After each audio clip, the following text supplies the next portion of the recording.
오늘 말씀 제목은 4절에 나와 있는 대로 그것을 읽으면 내가 그리스도의 비밀을 깨달은 것을 너희가 알 수 있으리라 기록되어 있는데, 그리스도의 비밀입니다. 그리스도의 비밀에 대해서 말씀을 좀 교제하고자 합니다. 성경에 비밀이 참 많이 나와 있어요. 천국 비밀, 하나님의 비밀, 오늘 말씀드리고자 하는 그리스도의 비밀, 복음의 비밀, 믿음의 비밀, 경건의 비밀, 불법의 비밀, 짐승의 비밀 많이 나와 있죠. 이런 비밀들을 관심을 가지고 좀 살펴보시면은 아마 또 많은 그런 말씀을 도움을 받으리라 생각이 됩니다. 이런 비밀들이 많이 나와 있는데 그 중에서 가장 큰 비밀이라고 그러면은 하나님의 비밀인 것 같습니다. 전에 교제한 바가 있는데요. 하나님의 비밀. 하나님의 비밀이 뭔지 기억나십니까? 혹시 기억나시는 분 계셔요? 하나님의 비밀이 뭔지. 네, 그리스도죠. 네, 맞습니다. 하나님의 비밀 그리스도입니다. 그런데 오늘 말씀은 그리스도의 비밀입니다. 그럼 그리스도의 비밀은 뭐냐 하는 얘기예요. 말씀을 들으시면서 또 말씀을 교제하면서 그리스도의 비밀이 뭔지 좀 밝혀보기를 원하는 마음이 있습니다. 첫 절 에베소 3장 3절인데요. 곧 계시로 내게 비밀을 알게 하신 것은 내가 먼저 간단히 기록한 것 같으니 그랬습니다. 곧 계시로 내게 비밀을 알게 하셨다. 하나님께서 이제 사도 바울에게 비밀을 알게 하셨다. 이렇게 기록을 하고 있습니다. 제가 이 말씀을 대하면서 하나 생각나는 게, 전에 어떤 선교사님을 제가 뵀는데, 이 선교사님 영국 분이신데 음악만 나오면은 이렇게 막 몸을 흔들어 대더라고요. 그래서 음악에 참 민감하시구나 하는 생각을 해봤는데, 어떤 사람은 가만히 있다가 스포츠 얘기만 나오면은 아주 뭐 말이 좀 많아져요. 스포츠 좋아하시는 분이죠. 또 어떤 분은 이 사업 얘기에 아주 열을 올리시는 분도 있고, 또 학문에 대해서 열을 올리시는 분도 있고, 그래서 그 관심 분야가 다 다릅니다. 어떤 자기가 관심 있는 분야가 나오게 되면은 거기에 관여하고 에너지가 막 나오죠. 근데 이 사도 바울은 하나님께 대해서 에너지가 있었던 분 같아요. 하나님께 대해서. 그래서 하나님께 대해서 이 에너지가 넘쳤기 때문에 구원받기 전에 하나님 일을 한다고 하나님을 대적하고 있었죠. 그래서 성도들을 잡으러 다니지 않습니까? 다메섹으로 가던 중에 잘 아시는 대로 하늘에서 빛이 강하게 비치니까 그 빛을 쳐다보면서 이 눈이 이제 멀게 되죠. 그때 사울아 사울아 네가 왜 나를 핍박하느냐, 그런 음성을 듣게 되고, 이 사도 바울이 충격에 아마 빠진 것 같습니다. 그리고 3일 밤낮을 이제 헤매게 되는데 아마 굉장히 고통스러웠을 것이에요. 내가 믿는 하나님은 누구신가? 하늘에서 나를 부르신 그 예수님은 누구신가? 아마 굉장히 고통 가운데 있었을 줄 압니다. 그래서 3일 밤낮 식음을 전폐하고 아마 잠도 못 잤을 것 같아요. 그러면서 이제 3일 밤낮을 이 사도 바울이 헤매게 되는데, 이 사도 바울 이때 그 상황을 우린 잘 알지 않습니까? 복음을 율법을 이렇게 집대성하신 분이 힐렐이라고 그러죠. 힐렐이 이 복음을 집대성하고, 그 힐렐의 아들이 이제 가말리엘 아닙니까? 이 가말리엘이 이 율법에 꽃을 피웠다고 합니다. 근데 어려서부터 이 가말리엘 문화에 들어가 가지고 율법을 배운 분이 이 사도 바울 아니에요? 모세 오경으로부터 시작해서 구약 성경에 아주 정통했던 그런 사도 바울이고, 하나님에 대해서 누구보다도 더 깊이 이제 연구하고 했던 이 사도 바울인데, 하늘에서 네가 왜 나를 비박하느냐. 이 소리를 들었을 때 이 사도 바울 10년 가운데 아마 굉장히 큰 충격을 먹었으리라고 생각이 됩니다. 한 3일 밤낮을 이렇게 식음을 전폐하고 그 성경을 이제 창세기서부터 쭉 아마 더듬었지 않겠는가. 그 쭉 내려온 가운데 결국은 율법이 왜 율법이냐. 하나님 율법을 주셨는데 그 율법에 대한 것들을 아마 깊게 봤을 것입니다. 그리고 이제 나온 것이 메시아인데 율법과 메시아에 대해서 아마 또 깊이 생각을 했을 것입니다. 그때 떠오른 것이 예수 그분이 메시아라면은 그런 지점까지 왔을 때 아나니아가 등장하게 되죠. 지난번에 말씀을 드렸던 대로 다메섹에서 이제 체포 영장을 가지고 가는데 다메섹의 그 체포의 1호 대상이 이 아나니아 아닙니까? 그 아나니아가 문을 두드리고 이제 들어오게 되죠. 그리고 사울아 그러면서 안수를 했을 때 이 눈에 이 비늘이 벗겨지면서 이제 눈이 뜨게 되지 않습니까? 그러면서 이제 이 사울이 다시 회복하고 성령으로 충만하게 되고 바로 나가서 다메섹에서 이제 자신을 드러내는 그런 장면들이 이제 연출이 됩니다. 사도 바울 곧 계시로 내게 비밀을 알게 하셨다 이렇게 말씀하고 있어요. 하나님께서 이 사도 바울에게 계시로 비밀을 알게 하셨다. 그 계시가 뭔가 하는 것을 묵상을 좀 해봤는데요. 이 사도 바울이 회심한 때 다메섹 도상에서 우리 주님을 음성을 들었던 때가 AD 35년. 그러니까 학자들에 따라서 이 연대가 약간씩은 차이가 있습니다. 약간씩은 차이가 있지만은 AD 35년으로 보통 보는 것 같아요. 그리고 이제 그 복음을 깨닫고 예루살렘으로 간 것이 아니고 바로 어디로 가냐면은 이제 아라비아로 가게 됩니다. 아라비아 학자들 간에 이제 제가 좀 문헌들을 찾아보고 그러니까 신의 산으로 갔지 않겠는가 하는 그런 분류들을 많이 하시는데 신의 산에서 모세가 율법을 받고 그 다음에 이제 엘리야가 또 가죠. 신의 산에. 그래서 엘리야 그 동굴 얘기가 나오고요. 이 사도 바울이 아마 하나님의 인도하심이었는지 아니면은 율법에 대한 것을 생각하려고 하나님 말씀을 생각하려고 갔는지는 모르겠습니다만은 하여튼 아라비아에 있는 이 시나이 산으로 갔지 않겠는가 하는 그런 생각도 좀 해보게 됩니다. 이제 그걸 갔다가 37년에 다시 다메섹으로 옵니다. 다메섹으로 잠깐 왔다가 예루살렘으로 가게 되죠. 예루살렘에 가가지고 복음을 증가하다가 유대인들이 죽이려고 그러니까 이제 제자들이 다시 이 사도 바울을 이제 다소로 보내게 됩니다. 이 다소는 사도 바울의 고향이죠. 이 다소에서 있는 기간이 AD 38년에서 43년, 약 5년간을 있게 되더라고요. 그리고 이제 그 뒤에 고린도 후서에서 그런 말씀이 기록이 돼요. 고린도 후서에서 3층 천에 올라가서 사람이 가히 이르지 못할 말을 들었다 하는 그런 기록이 이제 있게 되죠. 그때가 언제냐면은 고린도 후서 기록한 것이 AD 56년입니다. AD 56년인데 14년 전이라고 얘기하고 있어요. 56년에 사도 바울이 기록하기를 14년 전에 3층 천에 올라가서 셋째 하늘에 올라가서 사람으로 가히 이르지 못할 그 말을 들었다 하는 그 기록을 하고 있습니다. 그것이 14년 전이니까 56년에서 14년을 빼게 되면은 AD 42년이 됩니다. AD 42년이 언젠가 이렇게 찾아봤더니 바로 고향 다소에 가 있었던 기간이에요. 다소의 기간이 38년에서 43년 사이거든요.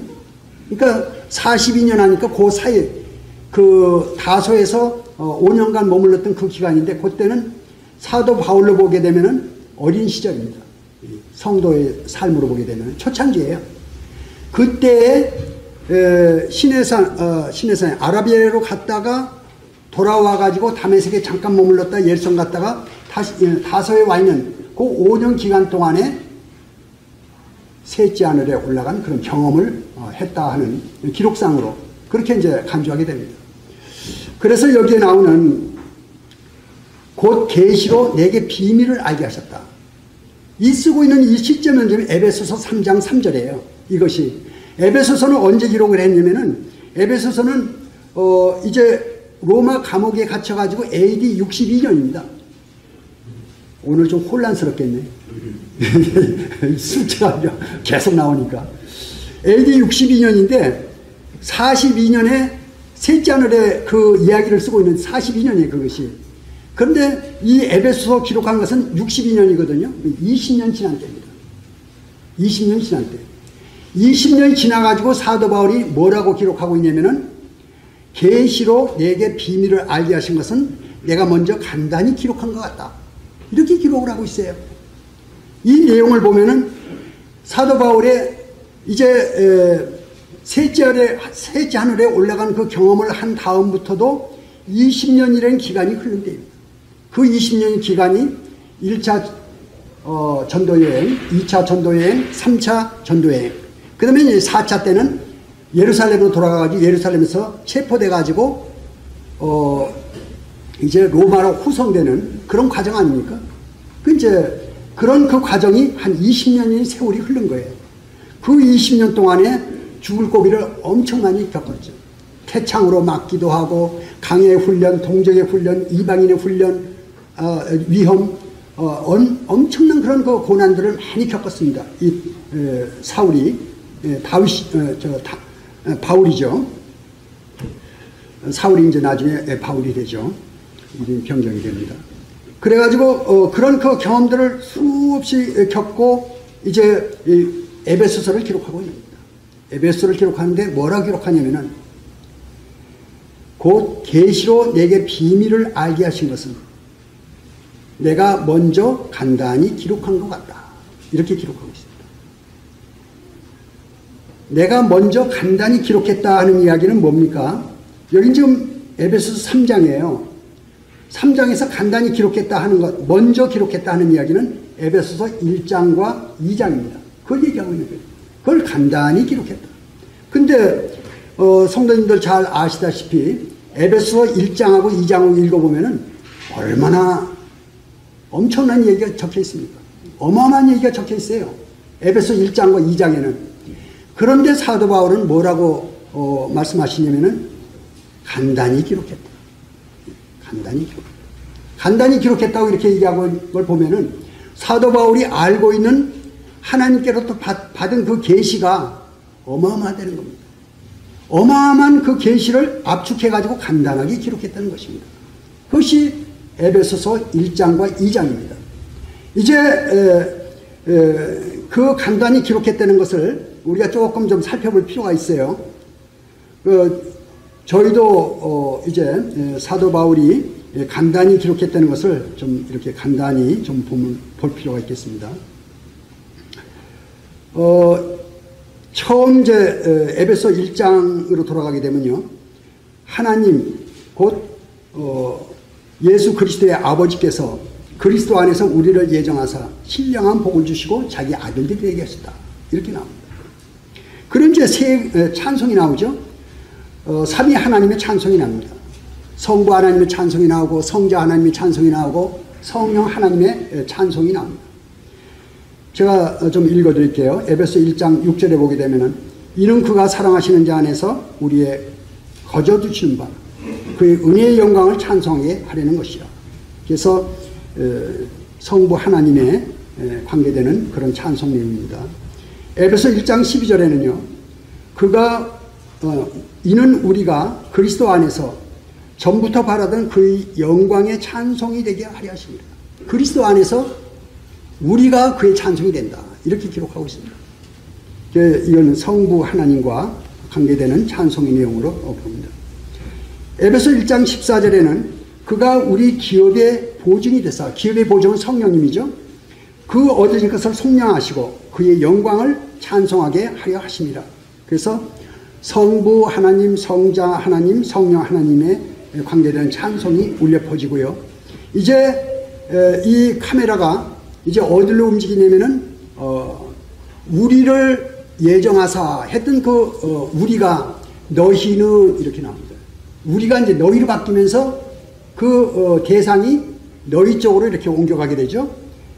그래서 지혜와 계시의 영을 주사 이렇게 나옵니다. 에베소 1장 17절, 18절, 19절 이런 말씀이 나오는데 그의 부르심이 소망이 무엇이며 그 기업의 영광이 무엇이고 그 베푸신 능력이 무엇인지를 너희가 알기를 원한다. 이렇게 지금 말씀이 이어지고 있는 거죠.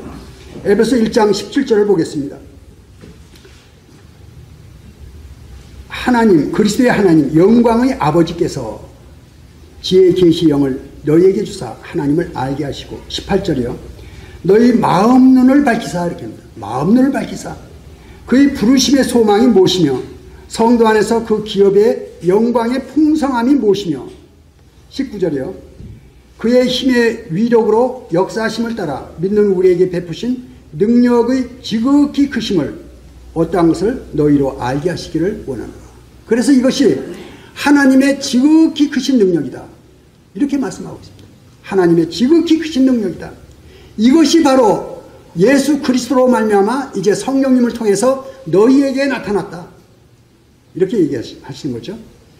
그 지극히 크신 능력을 다시 설명하는데 뭐라고 말씀하시냐면은 에베소 1장 20절로부터 23절까지 이제 이어지게 됩니다. 예수 그리스도 그분에게 나타나시고 그분의 사역 위에 나타나시고 그리스도와 교회로 이어지게 됩니다. 20절부터 좀 읽어드릴게요. 20절 21절입니다. 그의 능력이 그리스도 안에서 역사하사 죽은 자들 가운데서 다시 살리시고 예수 그리스도를 다시 살리시고 십자가에 돌아가신 그 주님을 3일 만에 다시 부활시키신 그것을 얘기하고 있는 것입니다. 하늘에서 자기 오른편에 앉히사 모든 통치와 권세와 능력과 주권과 이 세상뿐 아니라 오는 세상에 일컫는 모든 이름 위에 뛰어나게 하시고 이렇게 말씀하시죠. 그리고 이제 22절에요. 또 만물을 그 발 아래 복종하게 하시고 그 만물 위에 교회 머리로 세우셨다. 머리로 삼으셨다. 예수 그리스도 그분을 십자가에 돌아가신 그분을 이제 일으키셔서 모든 이름 위에 뛰어나게 하시고 만물 위에 교회의 머리로 세우셨다. 그리고 이제 23절에요. 교회는 그의 몸이니 만물 안에서 만물을 충만케 하시는 자의 충만이니라. 1장의 시작이 하나님 아버지부터 시작이 돼가지고 어디로 끝나냐면 교회로 끝납니다. 1장이 교회로 끝나요. 그리고 이제 2장으로 또 간단히 또 사도 바울이 기록했다고 그러는데요. 2장은 좀 달라요. 1장은 하나님께서 예정하시고 하나님께서 이루시고자 하는 하나님의 사역에 대해서 초점을 맞췄는데 이제 2장으로 넘어가면서 너희는 이렇게 나옵니다. 그때 너희는 이제 카메라가 하늘에서 비추고 있다가 땅으로 내려와요. 땅의 끝을 비춥니다. 그때 너희는 하면서 허물과 죄로 죽었던 너희를 살리셨도다. 그때 너희는 그 가운데서 행하여 이 세상 풍조를 따르고 공중의 권세 잡은 자를 따랐으니 그 지금의 불순종 아들들 가운데서 역사하는 영이라. 전에는 우리도 다 그 가운데서 우리 육체의 욕심을 따라 지내며 육체와 마음의 원하는 것을 하여 다른 이들과 같이 본질상 진노의 자녀이었더니 하나님의 창조 사역이 1장에서는 하늘 쪽에 초점을 맞췄다 그러면 2장에서는 이제 지상에 초점을 맞추고 있습니다. 그때 너희는 누구였느냐? 너희는 불순종하던 세상의 풍조를 따르고 공중의 권세 잡은 자를 따르고 불순종 아들 가운데 역사는 그 영을 따랐던 그런 자들이고요. 또 육체의 욕심을 따라 지내며 육체와 마음이 원하는 것을 하여 본질상 진노의 자녀였다. 이런 자들이에요. 그런 자들이 하나님의 신령한 복을 받아서 이제 하나님의 자녀가 됐다는 것입니다. 이게 보통 일입니까? 보통 일이 아니죠. 그리고 이제 4절로 넘어와가지고 그 진노의 자녀들에게 하나님의 은혜와 사랑이 부어지는 장면들이 연출이 되는데 4절에서 하나님의 큰 사랑, 5절에 와가지고는 그리스도와 함께 살리시고 6절에 와가지고는 하늘에 앉히시고 그리스도와 함께 하늘에 앉히시고 우리 주님이 이제 부활 승천하셔가지고 하나님 보좌 우편에 앉으실 때 그때 이제 구원받는 성도들의 그 영적인 주소가 바로 예수님, 바로 그 자리다 하는 것입니다. 영적인 주소가 되는 거죠. 그리고 이제 너희들 구원을 받았는데 그 구원이 어떤 구원이냐? 너희는 그 은혜를 인하여 믿음으로 말미암아 구원을 받았으니 이것이 너희에게서 난 것이 아니요 하나님의 선물이라. 그리고 이제 9절에 와가지고요. 행위에서 난 것이 아니 누구든지 자랑치 못하게 하십니다. 우리는 그의 만드신 바라 그리스도 예수 안에서 선한 일을 위하여 지심을 받은 자니 이 일은 하나님이 전에 예비하사 우리로 그 가운데서 행하게 하려 하십니다. 하나님의 작품이 되는 것입니다. 하나님께서 하셨다는 거예요. 이 지상에서 이제 공중의 권세자만 따르고 진노의 자였던 이 사람들을 하나님께서 부르셔서 이제 신령한 복을 받게 하시고 하나님의 자녀가 되게 하셔서 그리스도와 함께 살리시고 하나님 보좌 우편에 앉히시고 그리고 기업을 받을 그런 자들로 하나님께 삼으셨다는 것이죠. 그것이 이제 10절까지고요. 그리고 이제 또 11절, 13절에 와가지고는 이방인에 대해서 나옵니다. 에베소는 이방인이에요. 유대인이 아닙니다. 이 유대인의 입장에서 보면요, 이방인들은 상대할 자가 못 돼요. 저도 이제 이스라엘 가가지고 그 유태인들을 만나가지고 이렇게 좀 얘기도 좀 해보고 나눠보고 좀 했는데 그 사람들 마음 가운데는 선민의식이 있다는 것을 좀 생각을 하게 됩니다. 그렇게 큰 은혜를 받았다. 큰 은혜를 받은 너희인데 너희가 누구냐? 너희가 누구냐? 이방인이라는 것입니다. 이방인. 그러므로 생각하라. 너희는 그때 육체는 이방인이요 손으로는 육체에 행한 할례를 받은 무리라 칭하는 자들로부터 할례를 받지 않은 무리라 칭함을 받는 자들이라. 그때 너희는 그리스도 밖에 있었고 이스라엘 나라 밖에 사람이라 약속의 언약들에 대하여는 외인이요 세상에서 소망도 없고 하나님도 없는 자이더니 이제는 멀리 있던 너희가 그리스도 예수 안에서 그리스도의 피로 가까워졌느니라. 이 사람들이 이 지금 사도 바울은 유대인입니다. 이스라엘 사람이에요. 사도 바울은.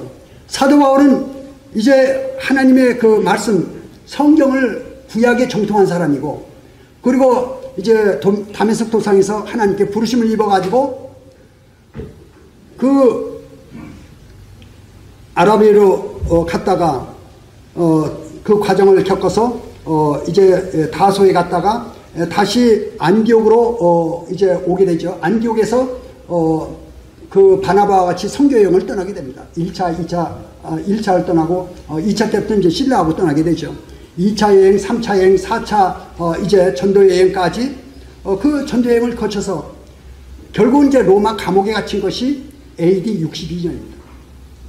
AD 62년 그때는 이제 사도 바울이 아마 70대 아마 됐지 않을까? 가까웠지 않을까? 그렇게 생각이 됩니다. 그 사도 바울이 이제 나이 많은 사도 바울은 고린도 후세보 이제 그렇게 또 나오죠. 하여튼 간에 이 사도 바울이 지금 그 말씀을 기록하기를 이 유대인으로서 이방인을 대하는 그 마음은 우리하고는 달라요. 유태인이 이방인을 보는 그 마음은 다릅니다. 그런데 이 사도 바울이 그 하나님의 복이 유대인이 받아야 될 그 하나님의 복이 어디로 넘어가 버렸어요? 이방으로 넘어가 버렸어요. 이방인한테 넘어가 버렸어요. 그 큰 복이. 그 하나님의 기업, 하나님의 이 복, 신령한 복이 이거는 성경을 아는 이 사도 바울의 입장에서 보게 되면 이것이 보통 일이 아닙니다. 그 큰 복이 유대인이 받아야 되는데 유대인이 받을 그 복을 유대인이 거절해버린 거예요. 유대인이 거절해버리고 그 복이 이방으로 넘어갔다는 얘기입니다. 이걸 지금 여기서 얘기를 하고 있는 것이죠.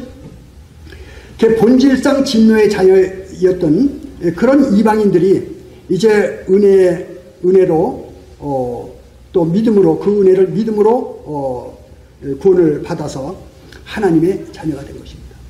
이걸 생각할 때 사도 바울의 마음 가운데는 아마 로마서 10장에서도 그런 고백을 했어요. 마음이 얼마나 아팠을까 하는 생각을 좀 해보게 됩니다. 그 이제 에베소 1장은 1장의 끝부분은 뭘로 끝나냐면은 교회로 끝났는데 2장에서 마찬가지예요. 2장 20절부터 22절을 좀 읽어드릴게요. 너희는 사도들과 선지자들 터 위에 세우심을 입은 자라. 그리스도 예수께서 친히 모퉁이들이 되십니다. 너희는 하는 것은 에베소 교회의 성도를 얘기하는 것입니다. 그리고 우리한테 적용해 보게 되면 이제 성경에 있는 모든 사람들을 대상으로 하겠죠. 21절입니다. 그의 안에서 건물마다 서로 연결하여 주 안에서 성전이 되어가고, 이렇게 22절이에요. 너희도 성령 안에서 하나님의 거하실 처소가 되기 위하여 그리스도 예수 안에서 함께 지어져 갑니다. 하나님의 거하실 처소가 뭡니까? 하나님의 거하실 처소. 교회 아닙니까? 이게 2장 마지막이에요.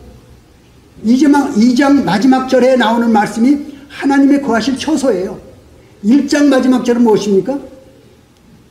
만물 위의 교회. 이게 1장 마지막이에요. 2장 마지막에는 하나님의 거하실 처소. 그래서 이 전에 간단히 기록한 바 같다. 간단히 기록한 것이 무엇이에요? 에베소 1장과 2장입니다. 그럼 1장과 2장에 그 간단히 기록했다는 그 말씀을 짚고 그 다음에 이제 4절로 넘어가는데요. 이것을 읽으면, 그렇습니다. 이것을 읽으면. 이것이 뭡니까? 1장 2절, 1장 2장입니다. 에베소 1장과 2장. 이것을 읽으면 그리스도의 비밀을 내가 깨달은 것을 너희가 알 수 있으리라. 1장과 2장을 읽으면 뭘 깨닫는다고요? 그리스도의 비밀. 그리스도의 비밀을 깨닫는 거예요. 1장 마지막도 교회예요. 2장 마지막도 교회예요. 그럼 그리스도의 비밀이 뭐라는 얘기입니까? 뭔 것 같아요? 교회. 교회. 네, 그리스도의 비밀이 교회.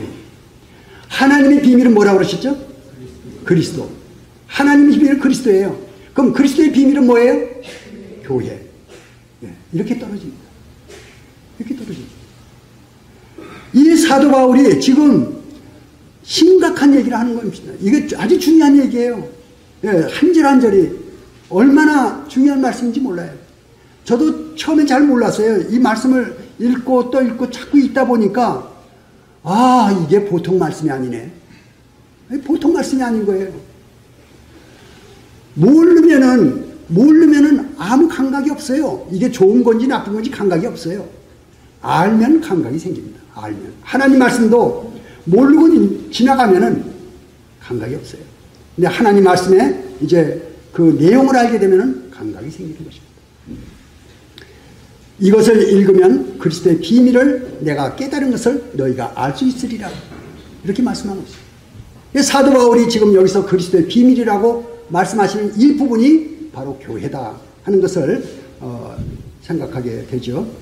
3장 10절에 오게 되면 그런 말씀이 기록이 되어 있습니다. 이는 이제 교회로 말미암아 하나님의 거하실 처소가 되기 위하여 교회 미안합니다. 하늘에 있는 통치자들과 이는 교회로 말미암아 하늘에 있는 통치자들과 권세들에게 하나님의 각종 지혜를 알게 하려 하십니다. 그래서 이제 지상에 있는 이 교회로 말미암아 하늘에 있는 정사와 권세들입니다. 뒤에 이제 나오죠. 6장에 가면 이제 정사와 권세들이 나오는데 통치자들과 권세들에게 하나님의 각종 지혜를 알게 하십니다. 그래서 이제 그리스도와 교회의 관계를 통해서 하나님께서 뭔가 드러내시려고 하는 그런 말씀입니다. 그런 5장 32절 가면 또 이런 말씀이 있어요. 한번 찾아서 읽어보시는 게 좋을 것 같습니다. 에베소 5장 32절 한번 찾아주시죠.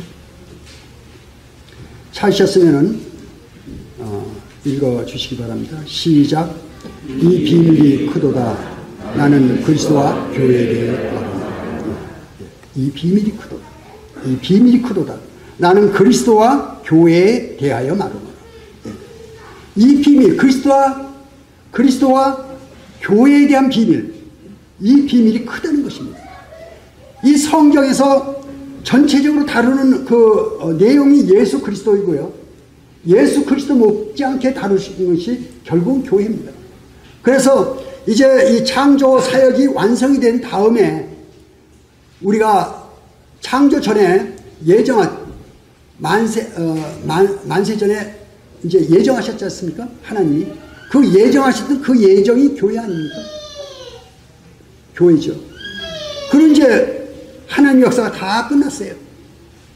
그 하나님의 역사가 다 끝나고 내가 새 하늘 새 땅을 보니 처음 하늘과 처음 땅이 없어졌고 이렇게 나옵니다. 그때에 등장하는 것이 바로 교회 아닙니까? 그 교회의 지체들로 저와 여러분이 안에 들어온 것입니다. 이게 창조의 핵심입니다. 창조의 핵심이에요. 저와 여러분이 여기 들어온 것입니다. 근데 사도 바울은 이걸 알아요. 이 중요성을 아는 사람이에요. 이 중요한 이것이 유대인이 먼저 받아야 되는데 유대인이 배척을 해버린 거예요. 그 이 사도 바울이 마음이 얼마나 쓰리겠어요. 네, 쓰린 겁니다. 하나님의 기업, 하나님의 축복, 하나님의 신령한 복을 유대인들이 차버리고 이것이 이방인으로 넘어간 것입니다. 그래서 이방인들이 지금 수많은 이방인들이 구원을 받고 이 안에서 찬양을 부르고 있는 거예요. 찬송을 하고 있는 거죠. 5절로 넘어가겠습니다. 5절입니다. 이제 그의 거룩한 사도들과 선지자들에게 성령으로 나타내신 것 같이 다른 세대에서는 사람의 아들들에게 알게 하지 아니하셨으니 그랬습니다. 이제 그의 거룩한 사도들과 선지자들에게 성령으로 나타내신 것 같이. 여기 나오는 사도들과 선지자들은 구약의 선지자가 아닙니다. 신약의 선지자예요.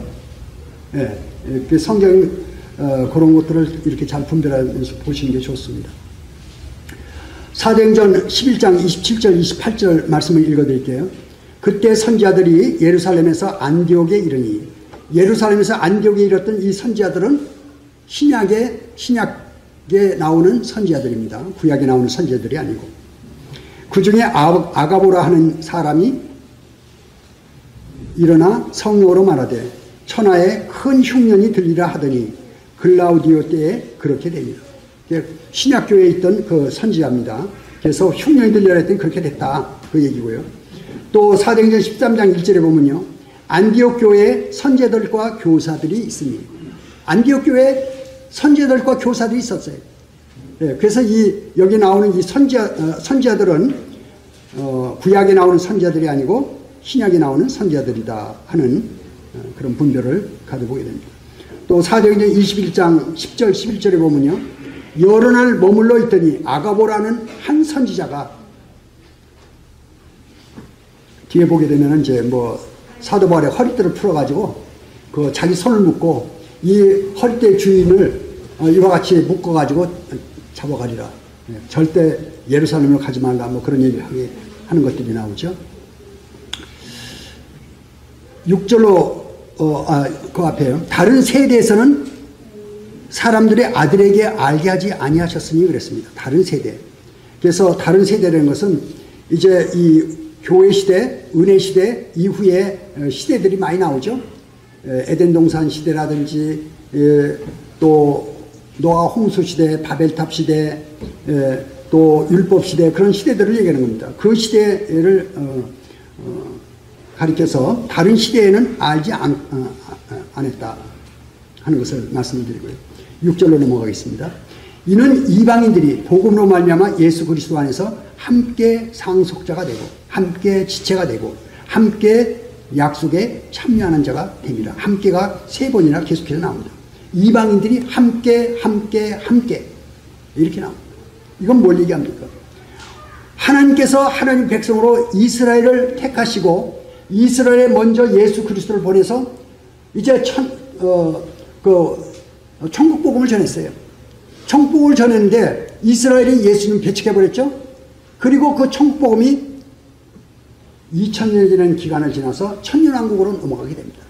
그래서 이제 천년왕국 때에 천국 복음이 완성이 됩니다. 이스라엘이 제사장 나라가 돼요. 그때 원래 제사장 나라의 역할을 했어야 되는데 이스라엘이 예수님을 대적하고 십자가에다 못 박아버렸어요. 그러면서 이 하나님께서 주시려고 했던 이 복음이 이스라엘에서 이제 보류가 되고, 그리고 이제 은혜의 복음이 이제 이루어집니다. 은혜의 복음이 들어오면서 이방인이나 유대인이나 할 것 없이 모든 믿는 자를 하나님께서 부르셨도다. 이렇게 됩니다. 누구든지 주의 이름을 부르는 자는 구원을 받으리라. 이게 지금은 은혜 시대예요. 주님의 이름을 부르면 구원받는 시대가 됐습니다. 그래서 저희도 웬 은혜인지 모르지만 하나님께서 은혜를 베푸셔가지고 주님 은혜 가운데 들어왔지 않습니까? 저는 가끔가다 생각해보게 되면요, 참 어떻게 하다 내가 이 복음을 깨달았는가 하는 그런 생각이 들 때가 있어요. 감사한 일이죠. 그냥 이방인들이 복음으로 말미암아 그리스도 예수 안에서 함께 상속자가 되고 함께 지체가 되고 함께 약속에 참여하는 자가 된다. 이것이 뭐냐면 하늘의 기업입니다. 하나님의 기업이에요. 이제 이러한 것들이 우리가 다는 지금 이해를 못하더라도 어느 정도 자기의 분량만큼 이해를 하지만은 장차 우리가 호련히 변화가 돼가지고 우리 몸이 변화돼서 부활해가지고 이제 휴거 때에 올라가게 되게 되면은 이 내용이 그때는 확실하게 더 완전하게 드러날 것으로 그렇게 분별을 합니다. 이제 이 내용은 참으로 사도 바울 마음 가운데는 마음 아픈 그런 부분이라 생각이 됩니다. 저는 이런 생각을 좀 해봤어요. 농부가 가을에 추수를 이렇게 해놨는데, 도둑들이 차를 가져와가지고, 이 볕단을 갖다가 차에다 싣고 가는 그런 얘기들이 뉴스에 그 전에 보니까 나오더라고요. 그거 잃어버리면 농부가 얼마나 허탈하겠어요. 추수를 해가지고 논에다가 이렇게 볕단을 쌓아놨는데 차를 가져와가지고 다 실어가 버린 거예요.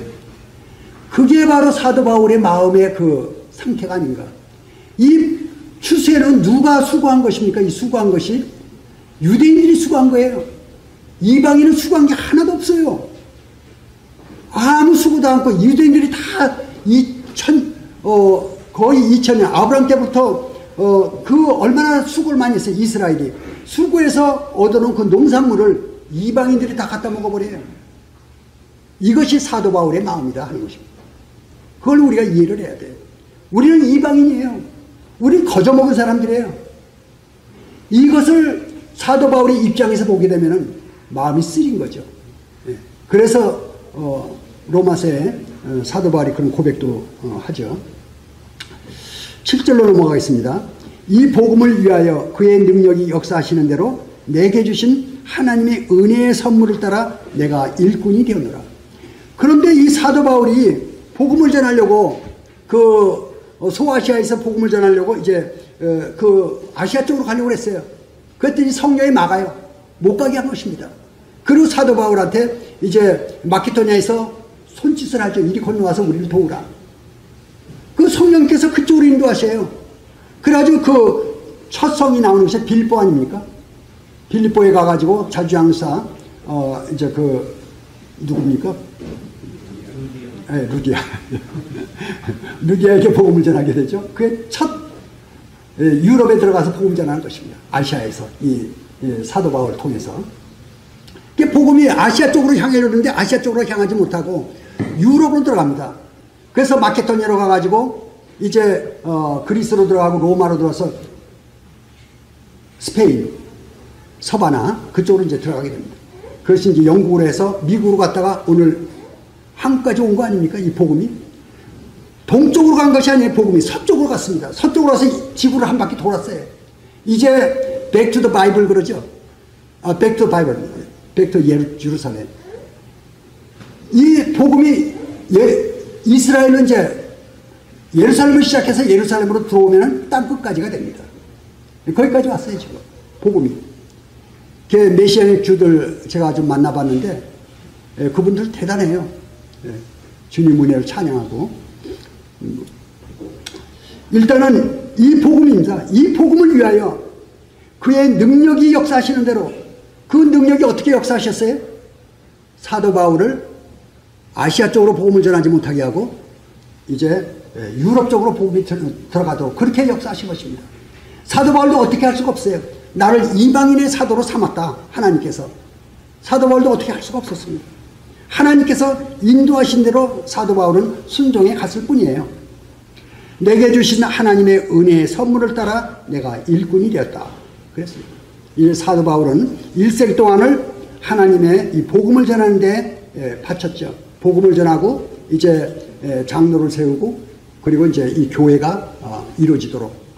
그래서 이 사도 바울의 일생을 보게 되면은 이 일에 얼마나 충성되이 일했는가 하는 것을 생각하게 됩니다.